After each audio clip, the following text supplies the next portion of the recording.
Welcome to Kemi Talks. I'm Dr. Kemi Olunlayora, and it's the 25th of November, Monday afternoon, 2019. Mompha. Mompha, the social media celebrity on Instagram that was arrested by the EFCC, has now been arraigned in court. Mompha has been remanded in prison. Yes, prison. Right now, it doesn't look good because they have arraigned him and charged him with illegal money to the tune of 33 billion naira. Remember, I was the one that told you that figure at first. I added his money and Kude's money. 33 billion naira. All right, so how much did they find in his account? They're saying they found 18 billion in his account. Well, here's the deal. Mompha left court, and I'm sure he's going to Ikoyi prison. It could be Kiri, I don't know. But Justice Lyman said 14 counts bordering around fraud, internet scams, as well as something called running a bureau de change without CBN authorization. Well, let's do this. When they arrested Mompha, what did they say? They said he was actually scamming people on the internet, and it was part of a scam ring, and he escaped from Dubai to Nigeria because Interpol was coming for him over there. They now told us that Mompha was actually a scammer, doing BECs and all that. BEC, business email compromise, stealing from companies, the same thing that Obiokeke did. However, in that charge, they also said something. They said he was running money laundering operations and internet scams in the guise of a bureau de change operator. Then they said he was actually doing it with his siblings who owned a bureau de change. So somebody actually owned the bureau de change, his siblings. Today's arraignment is he was actually running a bureau de change without CBN authorization. So it gets really confusing. Okay, if I were Mompha, I would talk. Okay, Mompha had a lot of money to the eyes. I asked him to sponsor me before to invest in my radio station and come and, it wasn't a joke. I actually meant it. What you don't understand is that people that are very rich are actually very greedy. A lot of rich people don't like to give out money. That's where the Western people, the Oyimbos, are different. They become philanthropists because they know they can't spend all that money alone. They become philanthropists and they start giving out money anyhow. They start foundations and all. All those foundations, Dangote Foundation, Otedola Foundation, all that stuff came from the Oyimbos. But people like Mompha are innocent until proven guilty. Let's go to the bureau de change because that's the one I'm, concerned about. A lot of politicians change money, and they don't like going to the banks because they're also greedy. They want to change at the black market rate, and that's where Mompha comes in. What about all these Aboki people that are doing the same thing? Are they all registered now, or Mompha is the what's the word? Scapegoat. Mompha could be the scapegoat for everyone now, from Sabo in Ibadan to Allen Avenue, and everybody that's changing money everywhere. Everybody's shaking now. But go back to what I said about Yahoo Boys earlier this year. I mentioned 3 kinds of Yahoo Boys. Igbo Yahoo Boys. All their own Yahoo is overseas. You'll hear about it in another country. America, UK, an entire family in the UK this year. All Igbos. Igbos attacked me, called me a tribalist. Forget it. I'm already a tribalist. Nigeria is a tribal country. We have tribes. President Buhari can't pick an administration or minister until he looks at the tribe. Yoruba Yahoo Boys, the local boys. Laptop piled up everywhere, coming out of computer village, making everybody else look bad. Placards, Hausa Yahoo Boys. CBN.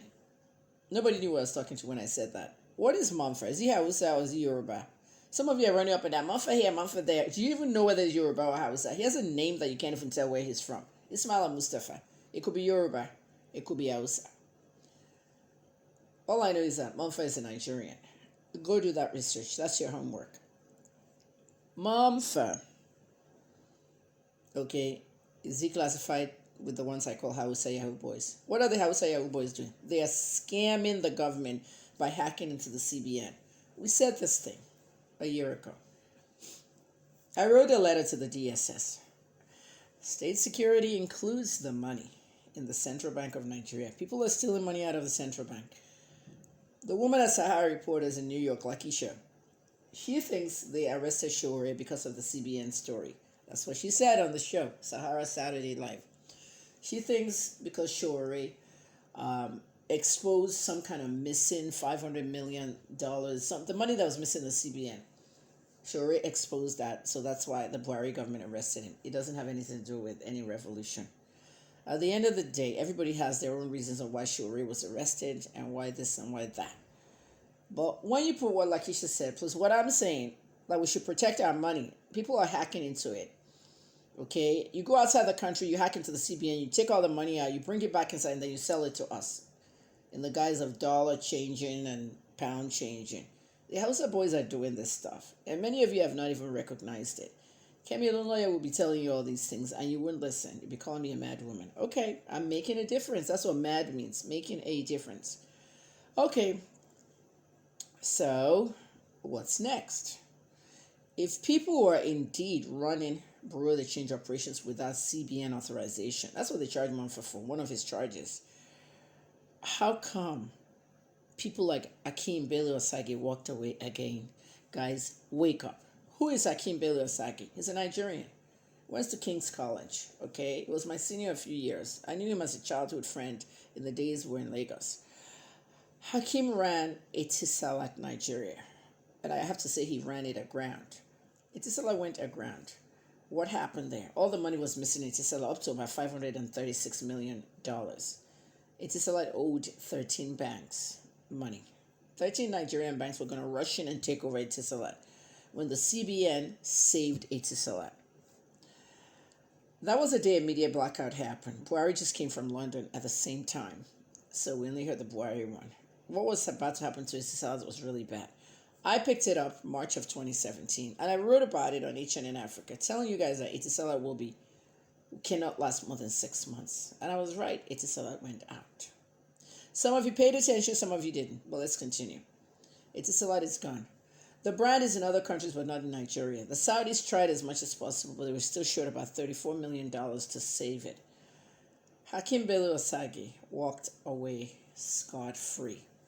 In Canada, Toronto Police Financial Crimes would have locked him up. The EFCC didn't see any reason to charge him. This is what happened at the Central Bank of Nigeria around that 2011, 2012, just somewhere back down that side before I came.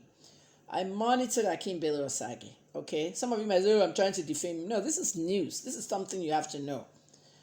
I brought him in this because Hakeem Bello-Osagie was running UBA, United Bank of Africa, for Babangida. If you guys remember, and I'm sure you don't remember because you don't know, Babangida removed Hakeem Bello-Osagie from UBA because he was doing unlicensed forex transactions. Unlicensed forex transaction, foreign exchange, he was changing money back and forth without license. So the CBN blacklisted UBA. When the CBN blacklisted UBA, Babangida could not have that. Babangida removed him. Yeah, IBB owns UBA. Okay, those all the things, all the businesses they put together when they were younger and when they were military generals and oil was booming like crazy. They put their own money aside. At the end of the day, Babangida had to let him go. Hakeem just slid into Ghana and went to continue his life there until Etisalat was looking for a chairman and they brought him back to Nigeria. Automatically, I knew there was going to be problems. What did I say? I was right. 7 years later, Etisalat is gone. Anything Hakeem runs aground. They featured him everywhere, newspapers and all that. But a lot of these private sector people are killing the public sector. So what Bello-Osagie did at the CBN, unlicensed forex transactions, CBN blacklisted him. Why didn't they blacklist Mompha? Because Mompha is not a bank. He was doing his own on the side. So what's the difference between Mompha and the guy down the street changing as much as, well, Mompha changed a lot, 33 billion in his account. 18 billion in his account, but 33 billion. Don't think he's going to be silent. Mompha is going to list names of people he changed money for, because one of the counts bordering around the 14 counts is money laundering. I am so scared because everybody seems to be arrested for one thing or the other this year. Obi Okeke, Mompha, Kude, even Alan Onyema, the chairman of Airpeace. They now want to arrest him in US and Canada. How can you wake up one day and be the chairman of a nice airline? My airline, I call it. Airpeace is my airline. You go to South Africa, you pick up all these people at no charge on behalf of our government. The government should be honoring Onyema this Christmas, not two other governments on a wanted list for money laundering and fraud. You wake up New Year's Day at the end of the year, end of the decade. Look at what happens to people. Financial transactions are horrible. And people are even more horrible who could have snitched and said things about you. Onyema carried me from prison and gave me the best breakfast of my life. Imagine everybody in the airpiece going to Lagos from Port Harcourt were eating out of a box, little snacks for the flight, and they brought hot food in front of me, sausage, eggs, everything. Welcome home from prison. And I was just about to go visit Mr. Onyema for the Christmas season in my courtesy visits. People I want to meet. And look what happened. It really is sad because everybody's innocent until guilty. Even Mompha, even Onyema, everyone. Business people in Nigeria, if you want to open an offshore company, don't open it in America. I'm just telling you. My kids are Americans, and I knew that they're going to be so powerful one day. One of my children is going to be the U.S. ambassador to this country. Another one of my child is going to be president. And the third one is going to be the State Department. One of them is already working in a consulate already. So anyway, FBI is busy. Everybody's busy. EFCC is busy. But that's the lowdown on the financial stories this week. Mompha is in prison. He might be there for the next hearing, which I don't know. The next hearing might be early December. Everybody wants to go home for Christmas. It's a sad Christmas. That's how I spent my Christmas in prison in 2017. And I didn't even steal. Kemi Bello-Osagie. That's Kemi Talks, November 25th. And that's 30 days Christmas is coming, 2019.